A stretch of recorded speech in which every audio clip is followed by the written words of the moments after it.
Good morning everyone and welcome to this channel. तो आज के इस वीडियो में हम बात करेंगे थोड़ा सा ज्वेलरी सेक्टर्स के बारे में जो Q1 2026 गुजरा है, जिसमें जितने भी ज्वेलरी कंपनी हैं उसने अपने रिजल्ट पेश किए हैं उनके बारे में थोड़ा सा चर्चा करेंगे। और स्पेशली इस स्पेस में जो एक अच्छी company valuation point of view से और ग्रोथ पॉइंट ऑफ व्यू से लग रही है जिसका नाम है PNG ज्वेलरी, जो महाराष्ट्र बेस्ड एक ज्वेलरी कंपनी है। इसके बारे में इन डिटेल स्टडी करेंगे कि इनके Q1 के नंबर्स कैसे थे, आगे आने वाले का उनका आउटलुक कैसा है, कंपनी के बिजनेस फंडामेंटल में क्या क्या चेंजेस हो रहे हैं नए साल में, इस साल में किस तरीके के उनके आउटलुक है, मार्जिन प्रोफाइल क्या रहने वाले हैं और आगे आने वाले समय में ये कंपनी किस तरीके से अपने एक्सपांशंस को जारी रख रही है, उसके बारे में डिटेल चर्चा इस वीडियो में करेंगे। तो इन डिटेल समझेंगे कि ज्वेलरी सेक्टर किस तरीके से आगे बढ़ रहा है। Specially there is a headwind in terms of, आपने देखा होगा पिछले कुछ क्वार्टर से एक साल में कुछ लगभग गोल्ड प्राइसेस जो है 35% से बढ़े हैं। तो this is a huge increase और उसकी वजह से एज अ कंज्यूमर नॉर्मली जब कभी भी इतने ज़्यादा हाई प्राइसेस होते हैं गोल्ड के, तो कंज्यूमर जो है अपनी बाइंग को थोड़ा सा डिले कर लेता है अपने फैशनेबल पर्पज़ के लिए और बाकी सारी चीज़ों के लिए। तो उन सारी चीज़ों की भी इस वीडियो में समझने की कोशिश करेंगे। आपको मेरे ये वीडियो पसंद आते हैं तो प्लीज़ वीडियो को लाइक करना, शेयर करना और सब्सक्राइब करना। और आपके कोई भी कमेंट है तो बिल्कुल इस कमेंट सेक्शन में रखना। तो आपके आपके लिए मैं बहुत सारे वीडियो इस अलग अलग सेक्टर्स के बारे में तो लेके आऊँगा और कंपनी के फंडामेंटल के बारे में डिस्कस करेंगे। There is no buy and sell recommendation in this video, we are doing a fundamental analysis for the publicly available information for the companies. तो ज्वेलरी सेक्टर एक ऐसा सेक्टर है जिस सेक्टर ने पिछले कुछ समय से इंडिया में, आप देखोगे ज्वेलरी जैसे जैसे डिस्पोजेबल इनकम बढ़ता चला जा रहा है वैसे वैसे ज्वेलरी कंपनियां जो है वो अच्छा परफॉर्मेंसेस करनी चली जा रही है। और ज्वेलरी एक प्रीमियम सेगमेंट कैटेगरीज में आता है जहां पर मार्जिन भी अच्छे होते हैं। आपने देखा होगा जैसे ही गोल्ड से डायमंड की तरफ झुकाव कंज्यूमर का जा रहा है वैसे वैसे मार्जिन प्रोफाइल में भी चेंजेस होते रहते हैं, क्योंकि डायमंड सेल करना एक हाई मार्जिन प्रोफाइल बिजनेस है कंपैरेटिवली किसी गोल्ड को सेल करना। तो नॉर्मली आपने दो तीन चीज़ें देखी है पिछले कुछ समय से, एक साल से 35% गोल्ड प्राइस में इंक्रीज़ हुआ है। तो नॉर्मली किसी भी ज्वेलरी कंपनीज को एनालिसिस करने के लिए दो पैरामीटर्स होते हैं। एक होते हैं कि उनकी वॉल्यूम ग्रोथ कितनी हो रही है और दूसरी होती है उनकी वैल्यू ग्रोथ कितनी हो रही है। तो नॉर्मली अभी आप देखोगे कि वॉल्यूम ग्रोथ जो है वो फ्लैट ही नज़र आ रही है सारी ज्वेलरी कंपनी उसमें। इसका रीज़न बहुत ही सिंपल है, क्योंकि बहुत ज़्यादा गोल्ड प्राइस होने की वजह से कंज्यूमर जो है वो थोड़ा सा ज़्यादा गोल्ड खरीदने में विश्वास नहीं रखता है। जैसे ही प्राइस नीचे आएंगे वैसे वो ज़्यादा गोल्ड खरीदेगा, इसलिए वहाँ पर वॉल्यूम ग्रोथ हो सकती है। अभी जो ग्रोथ आपको नज़र आ रही है किसी भी ज्वेलरीज में, तो वो दो चीज़ों की वजह से आ रही है। एक तो स्टडेड ज्वेलरी का जो पोर्शन है वो ज्वेलरी कंपनीज में बढ़ रहा है। मतलब पहले जो गोल्ड की तरफ झुकाव था कंज्यूमर का, वो भी स्टडेड ज्वेलरी की तरफ, मतलब डायमंड के परचेस के ऊपर ज़्यादा है। और डायमंड परचेस जो है हाई मार्जिन बिजनेस है, जिसकी वजह से आपको थोड़ा सा वहाँ पर ग्रोथ नज़र आती है। और दूसरा चीज़ होता है कि ऑब्वियसली गोल्ड के प्राइसेस जैसे बढ़ते हैं तो कंपनी में वैल्यू ग्रोथ आपको मिलती है, क्योंकि प्राइस आप बढ़ा के कंज्यूमर को सेल करते हैं तो वहाँ से वो ग्रोथ एक कंपनी को आती है। तो दो चीज़ हो गई है, एक वॉल्यूम ग्रोथ और दूसरी है वैल्यू ग्रोथ। अभी जैसे गोल्ड के प्राइसेस ऑल टाइम हाई के ऊपर है तो वॉल्यूम ग्रोथ फ्लैट है, वैल्यू ग्रोथ से पैसा कंपनियों के पास आ रहा है। और दूसरी चीज़ कंपनियों के पास हो रही है कि कंपनी अपने नए नए स्टोर्स खोल रही है। कोई लाइफस्टाइल ज्वेलरी के स्टोर्स खोल रहा है, कोई रीजनल ज्वेलरीज के स्टोर्स खोल रहा है। तो नंबर ऑफ स्टोर एडिशन करने की वजह से एक डिस्ट्रीब्यूटर का गेम हो जाता है। मतलब फॉर एग्जांपल PNG ज्वेलरी, जिसकी हम इस वीडियो में चर्चा करेंगे, वो महाराष्ट्र में एक नंबर 2 ऑर्गेनाइज प्लेयर है टाइटन के बाद। तो उनका महाराष्ट्र में बहुत ज़्यादा बेस है। तो वो लोग अभी महाराष्ट्र के बाहर कानपुर हो गया, लखनऊ हो गया, उत्तर प्रदेश, छत्तीसगढ़, इन सारे मध्य प्रदेश, इन सारे स्टेट में अभी वो अपने नए नए स्टोर्स को वो ओपन करना चाह रहे हैं। तो जिसका इम्पैक्ट क्या होगा कि जैसे जैसे वो नए नए जगहों पे जाएंगे, वहाँ पर स्टोर ओपन करेंगे, 12 महीने के बाद, 15 महीने के बाद उनका जो पुराना स्टोर है जो ओपन किया था वो मैच्योर हो जाता है। और जिसकी वजह से उनको सेल्स में ग्रोथ आती है। तो सेल्स में ग्रोथ आने के लिए आपका जो एग्जिस्टिंग स्टोर्स है वहाँ पर ग्रोथ होनी चाहिए, और आप जो नया स्टोर जो ओपन कर रहे हो वहाँ से ग्रोथ आती है। इन दोनों को आप ऐड करते हो तो कंपनी में सेल्स ग्रोथ आती है। नॉर्मली इसीलिए कंसेप्ट इंपॉर्टेंट रहता है किसी भी रिटेल कंपनी के बारे में, जैसे ट्रेंड को एनालाइज करना हो या V2 रिटेल को एनालाइज करना हो, उसमें कंसेप्ट होता है कि सेम स्टोर सेल्स ग्रोथ। आपके सेम स्टोर से सेम स्टोर्स में कितना फुटफॉल उसमें इंक्रीज़ हो रहा है, कन्वर्जन रेट किस तरीके से हो रहा है, मतलब जो भी कंज्यूमर आपके ज्वेलरी शॉप में आ रहा है उसको किस तरीके से आप कन्वर्ट कर पा रहे हो, एक ही ज्वेलरी शॉप में कितना फुटफॉल इंक्रीज़ हो रहा है, उस स्टोर्स की कितनी सेल्स ग्रोथ आ रही है, उसको बहुत ही इंपॉर्टेंट पैरामीटर रखा जाता है किसी भी ज्वेलरी शॉप को, ज्वेलरी कंपनी उसको एनालिसिस करते हुए। तो आपने देखा होगा कि पिछले कुछ समय से इस सेक्टर्स में कल्याण ज्वेलर ने आईपीओ के बाद बहुत अच्छी तगड़ी ग्रोथ दिखाई। एक समय के बाद तो स्टॉक 150 था, तो लेकिन 800 के ऊपर चला गया था। उसका रीज़न ही वही था कि साउथ इंडिया से बेस शुरू हुई थी कंपनी, और पूरे अभी महाराष्ट्र, नॉर्थ इंडिया सब जगह पर ये कंपनी फैल चुकी है। और उन्होंने अपने जो franchisee owned company operated model को लोगों के सामने लाया, जहाँ पर आपकी कॉस्ट कम लगती है और फ्रेंचाइजीज़ को आप अपना बिजनेस हैंड ओवर करते हो, तो जिसके चलते आपकी प्रॉफिटेबिलिटी के ऊपर भी असर पड़ता है, कॉस्ट कंट्रोल हो जाती है और बहुत अच्छी तरीके से एक्सपांशन हो जाता है आपके ब्रांड का, आपके ज्वेलरी शॉप का। तो उसमें जो मॉडल्स होते हैं, नॉर्मली दो तरीके के मॉडल बहुत फेमस है ज्वेलरी में। एक होता है company operated, company COCO model होता है, कंपनी ओन्ड कंपनी ऑपरेटेड, मतलब पीएनजी ज्वेलरी का शॉप है तो वो खुद ऑपरेट करेगी, खुद इन्वेंटरी, सारा लेबर और सारी चीज़ें लगाएगी। और दूसरा एक कंसेप्ट होता है फोको मॉडल, जिसमें फ्रेंचाइजी तो ओन करती है लेकिन कंपनी उसको ऑपरेट करती है, मतलब वहाँ जो एम्प्लॉयज़ होते हैं वो कंपनी देती है, वो जो इन्वेंटरी है पीएन गाडगिल जो है वो अपनी फ्रेंचाइजीज को सेल करता है और उनके बुक्स के ऊपर वो इन्वेंटरी आ जाती है। इसमें फ़ायदा पीएन गाडगिल को ज़्यादा होता है क्योंकि उनका ब्रांड बहुत लोगों तक पहुंचता है और वहाँ पर आप इन्वेंटरी सेल करते हो और वो फ्रेंचाइजी के बुक में इन्वेंटरी चली जाती है, इसलिए आपको बहुत ज़्यादा फ़ायदा इस केस में होता है। तो ये मॉडल अभी फोको मॉडल जो है वो ज्वेलरी सेक्टर में बहुत ही फेमस हो चुका है, बहुत सारे ज्वेलर इसको अपना रहे हैं। तो नॉर्मली मोटा मोटी अगर ज्वेलरी सेक्टर्स को आपको समझना है तो आपको पहले टाइटन को समझना पड़ेगा, टाइटन किस तरीके से ग्रो हो रहा है।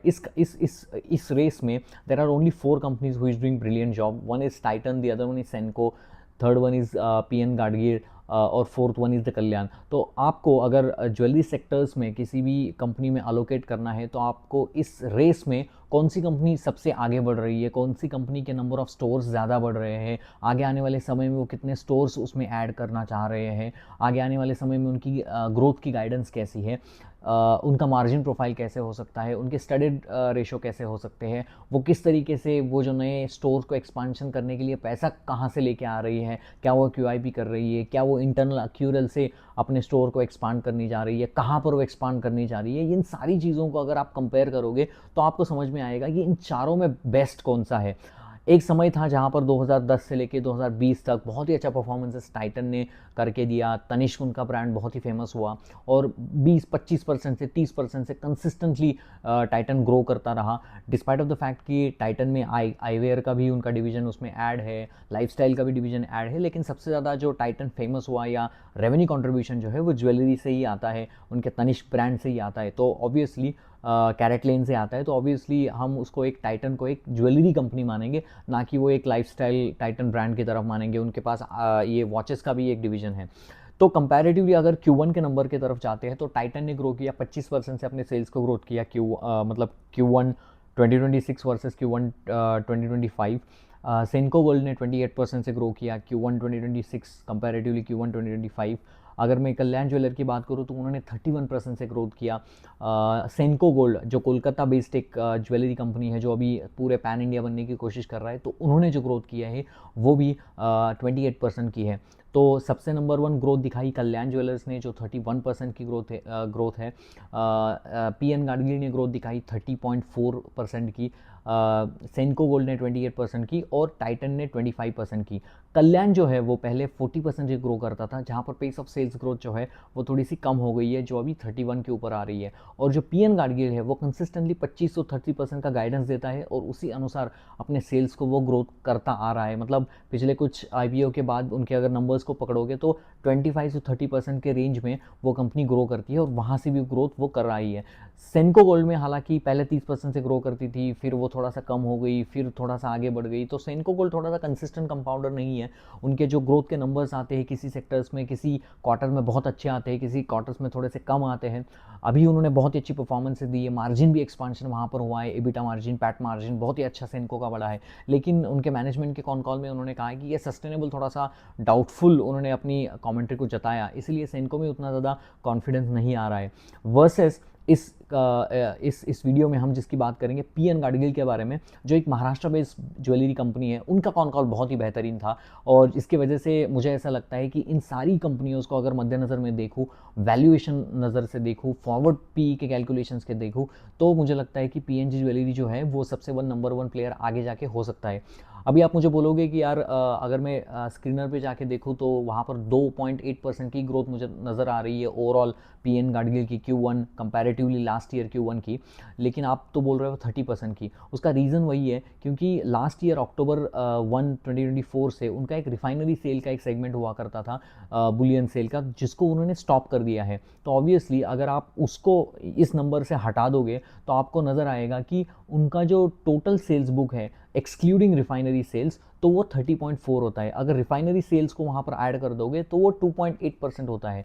मुझे ऐसा लगता है कि 1 अक्टूबर 2025 से जो भी सेल काउंट होगा Q3 के नंबर से, तो वो एप्पल टू एप्पल कंपैरिजन होगा। अगर आप स्क्रीनर पे जाके इस चीज़ का कंपैरिजन कर रहे हो तो आपको वो एप्पल टू एप्पल कंपैरिजन नहीं मिलेगा, क्योंकि last time refinery sale add था, अभी रिफाइनरी सेल नहीं है। तो ऑब्वियसली ग्रोथ जो है वो आपको कम दिखेगी क्योंकि आपका बेस बढ़ा हुआ है और वहाँ से रिफाइनरी सेल हट चुका है।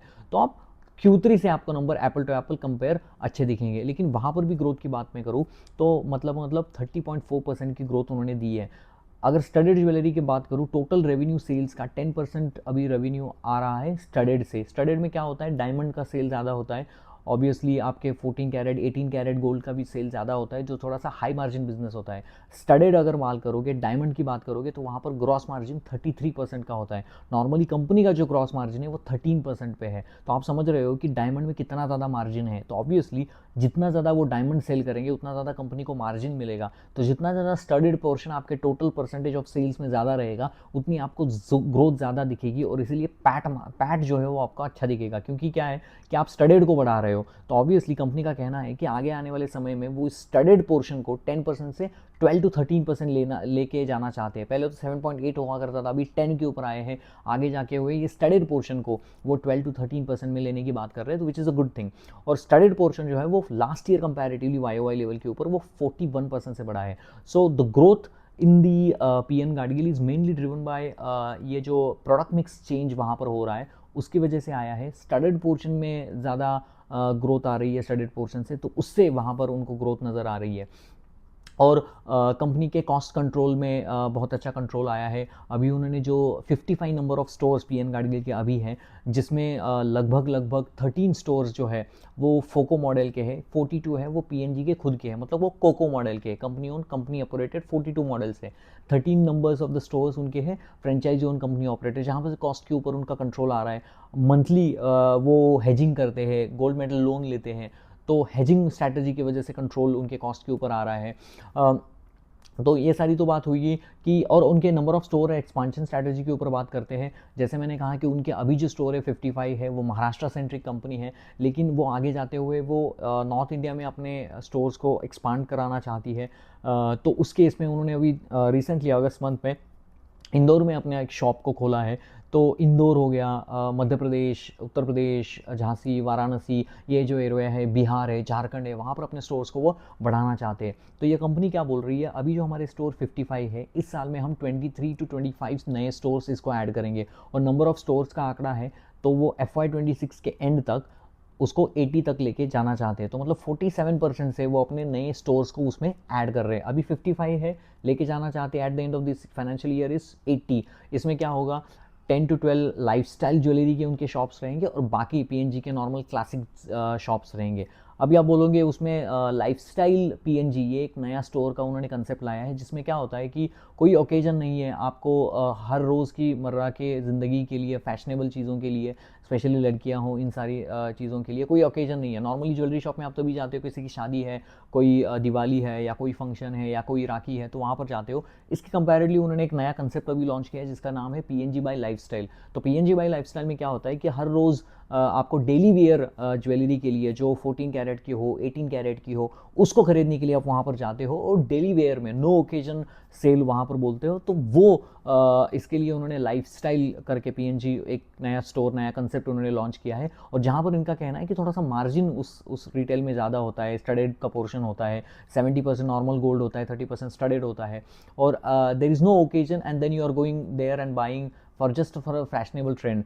तो उसके चलते हुए उनको लगता है कि ये जो है उनकी हाई ग्रोथ स्ट्रैटेजी का भाग रहेगा आगे आने वाले समय में। ये लाइफस्टाइल बाय ये जो पीएनजी है, इसको हर साल में वो कह रहे हैं कि 15 नए स्टोर्स वो अपने कंपनी के इसमें से ऐड करेंगे और अगले 5 सालों में इसको 100 स्टोर तक, लाइफस्टाइल बाय पीएनजी को 100 स्टोर में अलग अलग स्टेट में वो करने का वो मायदा रखते हैं। और उन्हें गाइडेंस भी दिया है कि 55 स्टोर से 80 store by this financial year 2027 तक वो कहना चाहते हैं कि 100 स्टोर्स वो ओपन करेंगे और उसको आगे जाते हुए 150 स्टोर्स बाय FY28 तक वो कंप्लीट करना चाहते हैं। तो ग्रोथ का आउटलुक अच्छा है, कंपनी एक्सपांड अच्छा कर रही है, नए नए स्टेट्स में वो जा रही है। उनका कहना है कि पीएनजी का एक क्लासिक ज्वेलरी जो है वो 30% रहेगी और रीजनल मिक्स ऑफ ज्वेलरी वहाँ पर 70% रहेगा और स्टडीड पोर्शन इंक्रीज होता ही चला जाएगा, ऐसा उनका कहना है। तो उन्होंने अभी मार्केटिंग के ऊपर थोड़ा सा स्पेंड किया है, नए नए स्टोर्स के लिए उनको कॉस्ट लग रही है। अभी जो डेट है कंपनी में 320 करोड़ का नेट डेट है, 824 करोड़ का ग्रॉस डेट है, जिसमें थोड़ा सा फिक्स डिपॉजिट करके नेट डेट जो है वो 324 करोड़ है। अभी वो QIP भी करनी जा रही है, उनको बोर्ड से अप्रूवल मिला है, QIT वो इशू करना चाहते हैं, लेकिन वो अच्छे विंडो का वेट कर रहे हैं जहाँ पर वो QIP कर सके, इक्विटी को शेयर को इशू करके थोड़ा पैसा ले सके, थोड़े बैंक लोन से वो पैसा लेने की बात कर रहे हैं। लेकिन finances are within their control और वो सोच रहे हैं कि वहाँ से हम नए स्टोर्स को ऐड करेंगे और वहाँ से उनकी ग्रोथ आएगी। हमारे जैसे इन्वेस्टर के लिए सबसे इंपॉर्टेंट चीज़ रहती है कि ग्रोथ, कंपनी आगे ग्रोथ का क्या गाइडेंस देती है।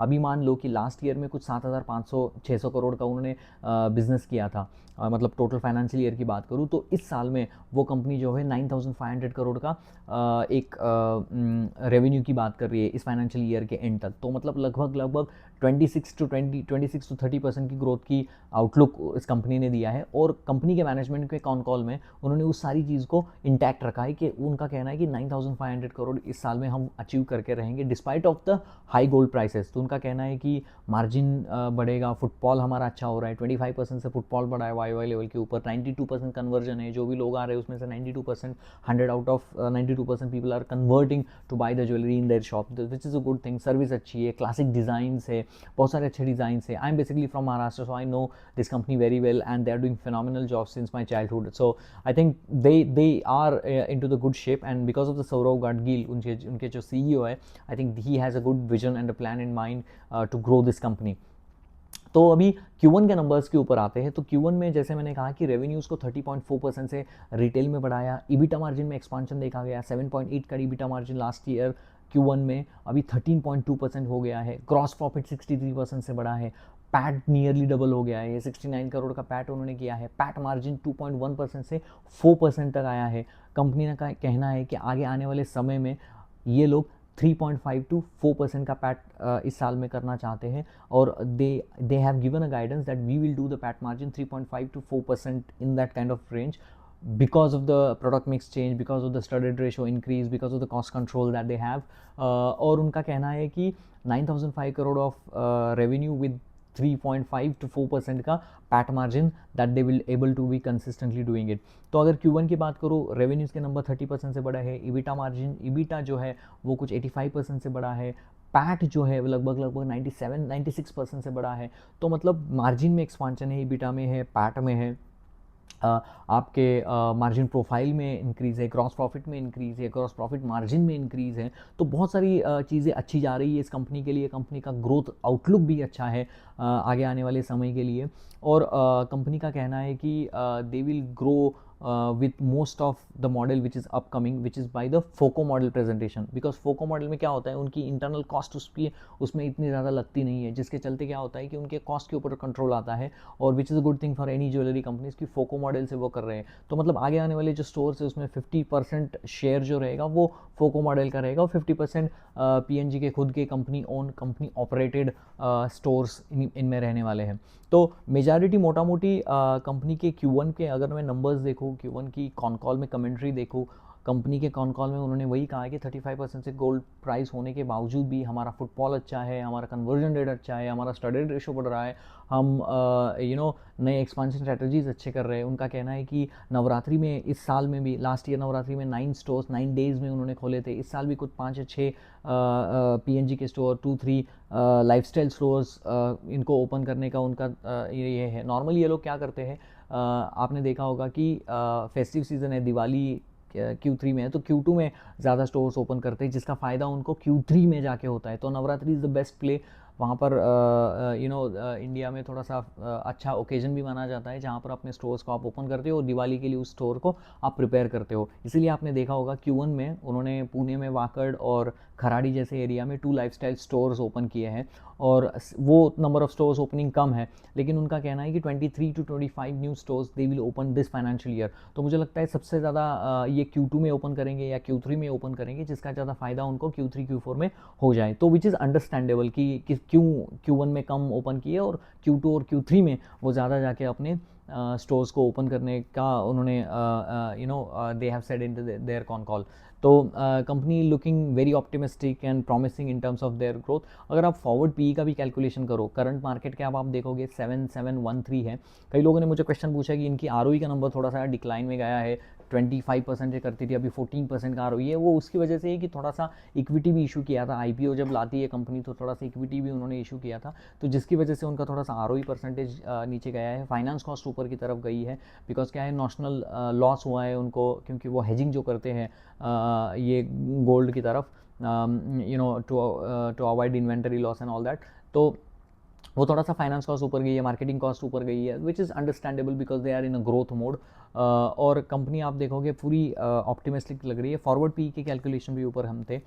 Current market cap 7,716 crore. अगर मैं कंपनी के गाइडेंस की तरफ जाऊँ, 9,500 करोड़ का रेवेन्यू वो करना चाहती है विथ 4% पैट मार्जिन। तो पैट मैं कंसिडर करूँ 4% of 4% of 9,500 crore which is 380 crore. So अगर कोई किसी को समझ नहीं आ रहा है तो रिवाइंड करके ज़रूर देख लेना। तो 380 करोड़ का पैट हम अप्रॉक्सीमेशन बेसिस के ऊपर लगा लेंगे, तो करंट मार्केट कैप 7716 से डिवाइडेड बाय 380 अगर हम करेंगे तो लगभग मुझे फॉरवर्ड पी 20 का आ रहा है। The company which is growing, number 1 player in the jewellery sector, growing at 30-31% of range, and company is having the forward P of 20, then you can decide if it is a valuation is cheap or valuations are high. This is how you need to analyze the company. हालांकि stock price में उतनी ज़्यादा movement नहीं हुई है पिछले कुछ समय से, बट वो क्या होता है ना कि एक आंधी आने से पहले, तूफान आने के पहले एक जो शुरुआत होती है, ठंडा सा माहौल होता है, वैसा मुझे लग रहा है पीएनजी ज्वेलरी में। या मुझे वैसा भी लग रहा है कि ओवरऑल थोड़ा सा गोल्ड प्राइस बढ़ने की वजह से people are not optimistic about their Q2 numbers. So may be I think Q3 onward this company will start showing a very good sign in their stock performances. मुझे लगता है और 1-2-3 महीने कंपनी का स्टॉक यही पड़ा रहेगा, जिसका रीज़न वही है, it's because mainly the gold prices increase, और थोड़ा सा हेडविंड लग रहा है। लास्ट जुलाई जो था वो एक कस्टम ड्यूटी कट था, तो थोड़ा सा हाई सेल्स ग्रोथ था, तो ऑब्वियसली वो वन ऑफ था। और अभी वो जुलाई वैसा नहीं रहेगा, ऐसा सौरव गाडगिल ने भी अपने पीएनजी के कॉन कॉल में कहा था कि उतना जुलाई नहीं रहेगा, but they have to see like quarter on quarter growth. तो उन्होंने कहा है कि सेल अच्छा है, एवरीथिंग इज गोइंग वेल। तो मुझे लगता है कि Q2 के इनके नंबर्स रहेंगे, वो भी थोड़ा सा यही रेंज में रहेंगे अगर टोटल सेल्स की मैं बात करूँ। लेकिन I be interesting about the retail sales which is growing like 19%। Franchisee जो इनका सेल है वो 109% से बढ़ा है। ई कॉमर्स जो 126% से बढ़ा है, तो ई कॉमर्स 126 से बढ़ता है, फ्रेंचाइजी 109% से बढ़ता है, रिटेल 19 से बढ़ता है, ओवरऑल सेल्स ग्रोथ 30% की रहती है, excluding refinery sales. So company is doing well, reasonably valued company, forward P of 20, which gives me a lot of attractions about this company, and obviously the margins are growing and all that. मुझे लगता है कि highly competitive environment है, बहुत सारे jewellery companies है, कोई rocket science की जैसी कंपनी नहीं है एआई रिलेटेड, तो it is wait and watch. But India का जो डिस्पोजेबल इनकम हो रहा है, जीएसटी कट होगा, इनकम टैक्स कम किया है, तो obviously I think there will be some good boost in the consumer jewelry sectors, and historically they have performed well. So wait and watch. Hope you liked my video about the PNG's jewelries this analysis. If you like, then please like, share and subscribe. मिलते हैं next video में. Keep learning, keep doing great job, and मिलते हैं next video में. Thank you very much. Please like, share and subscribe.